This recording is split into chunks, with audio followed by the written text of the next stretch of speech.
జై శ్రీరామ్ అండి.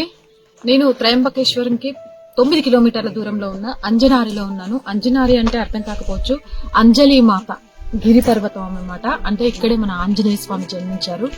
అలాంటి ఈ గిరి మీద పైకి రావడమే ఒక ఎత్తు. అంటే ఇక్కడికి వచ్చిన తర్వాత 3 కిలోమీటర్స్ 2 కొండలు దాటి వెళ్ళాలట.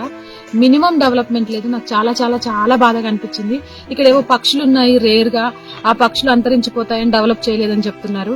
గద్దలు పక్షులు అంతరించిపోకుండా కాపాడాల్సిన బాధ్యత ఫారెస్ట్ డిపార్ట్మెంట్ మీద ఉంది. అంతే కాకుండా మా సంస్కృతిని, మా ధర్మాన్ని, రాముల వారికి ఆనవాళ్ళని, రామాయణానికే కీర్తిని తెచ్చిన ఆంజనేయ స్వామి వారి ఆనవాలు, ఆయన పుట్టిన స్థలాన్ని భక్తులకు అందుబాటులో ఉంచకపోవడం అనేది అయితే బాధాకరం.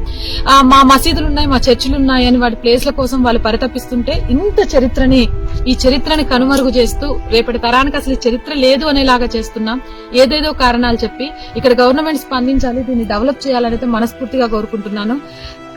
ఇక్కడ ఆంజనేయ స్వామి పుట్టాడు, ఇది క్లియర్ కట్. అంజనగిరి ఇక్కడ చాలా ఆనవాళ్లు ఉన్నాయి, కానీ ఎంతమందికి తెలుసు?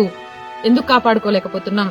ప్రభుత్వాల నిర్లక్ష్యమా, ఫారెస్ట్ డిపార్ట్మెంట్ లా, లేకపోతే అత్యుత్సాహమా? ఎవరిని విమర్శించాలని కాదు, నా ధర్మాన్ని ముందు తరాలకు తెలియజేయాలనే ఆవేదనతోనే చెప్తున్నాను.